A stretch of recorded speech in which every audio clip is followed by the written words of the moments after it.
Welcome to the latest edition of Choice Cuts. I am not Darren Bousman. My name is Ryan Turek, managing editor of Shock Till You Drop, and I'm here with the real Darren Bousman.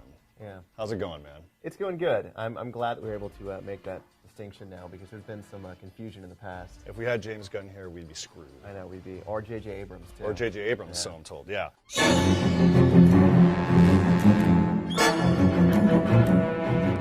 We're a couple days out from, or a couple days, out after the release of Saw 7, Saw 3D.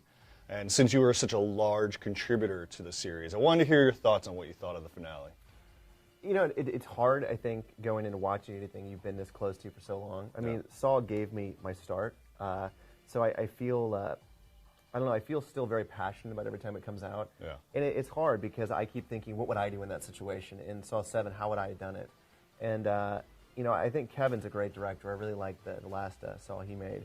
But looking at this as a finale, I don't know. I wish there would have been more of an explanation point, I think, on it, that instead of a period. Yeah. I think he did a great job. The traps were violent. The traps were fun.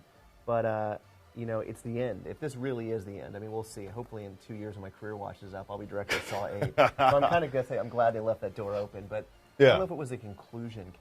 Yeah, I don't think it was the final stand. But I mean, it's good to hear that you actually, objective about it and not completely biased, I mean, but I completely agree. I mean, it should have ended on an exclamation point. And if you're going to go into that, I think you definitely need a definitive stamp. They still left a couple windows or doors open. Well, they did. I think, the biggest thing I would have, I mean, here's the deal. The traps are insane. They're crazy. Yeah. And I think he's got some good performances out of the actors. I wish, though, and I think the last 3 minutes should have left you with like a punch in the balls. Yeah. Like you should have been like, again, that thing where at the very end of it you stand up and just everyone start clapping. But I think that, again, I don't know if the door's been, I think the door's been closed, but it hasn't been locked. Yeah. I think if I was doing it, I would have closed, locked the door, and then put like a steel door on top of that door. Something that, bringing back, Zepp, bringing back Amanda, bringing back, Frankie G or Donnie Wahlberg, and like doing something at the very end to basically say, this is it. Yeah. But like I said, I'm kind of glad they didn't do that because I'm going to be resorting to Saw 8, 9, and 10 very, very soon. Well, what do you think? Do you think that they kind of shot themselves in the foot by killing the villain halfway through the series? No, I think it was the only way that could have worked. And I think that, one of the first things when I did Saw 2, I remember I'd never directed anything before. And I go into Lionsgate and they said, why should you direct Saw 2? Tell us why. And they wanted to hear my version of the story, and I say, capture Jigsaw on page 5. And they said, why would you capture Jigsaw on page 5? That's ridiculous. He's the franchise. And I said, because, again, everyone knows he's the franchise, and you've got to do something they're not expecting. Capture him on page 5. And so this whole pitch I gave them, they liked and let me do Saw 2. When Saw 3 came around and we were looking for a story, I say, kill Jigsaw. And they said, what do you mean kill Jigsaw? He's the franchise. I said, it's exactly why you kill him. Kill him right here. The franchise will be all of the things he left behind.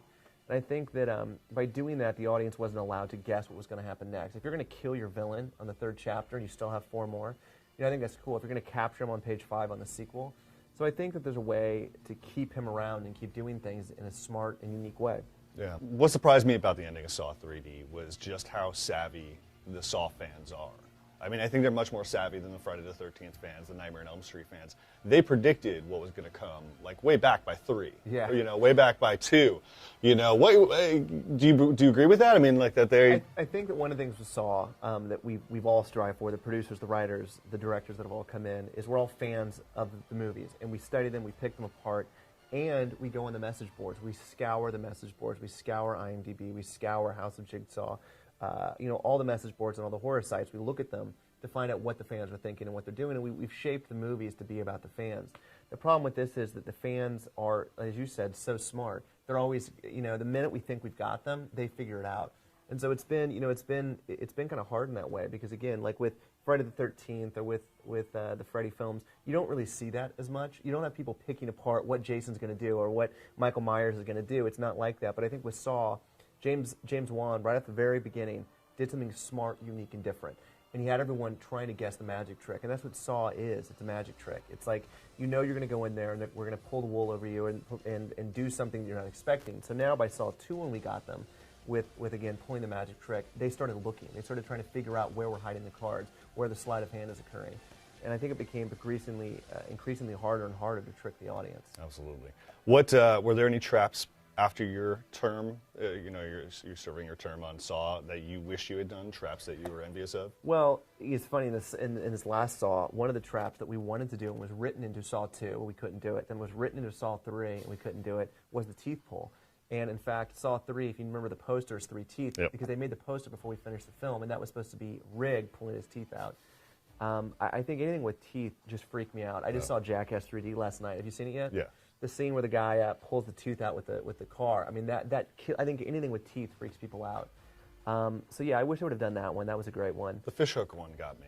Which one was the fishhook one? Where the fishhook was down the throat and you had to pull it up. That, because you know what's so bad about that? It's so simplistic. Yeah. And I think that in my mind are the best Saw traps. Like one of my favorite traps was Saw 2, the needle pit, because needles are so.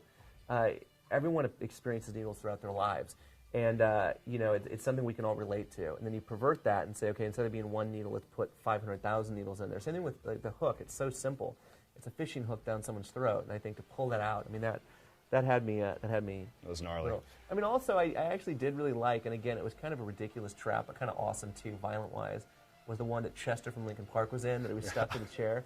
It was a little overdone, but I like the skin, I was going to say, it was really overdone, but I mean, that is horrific because pulling skin and ripping skin. I mean, that's there was a trap I can talk about now that we never did that I did want to do, that we were going to stitch 2 people together, and it was kind of like the super glue trap. The whole idea was to super glue 2 people together, then stitch them together, and they had to pull themselves apart, basically ripping both of the back of their skins off.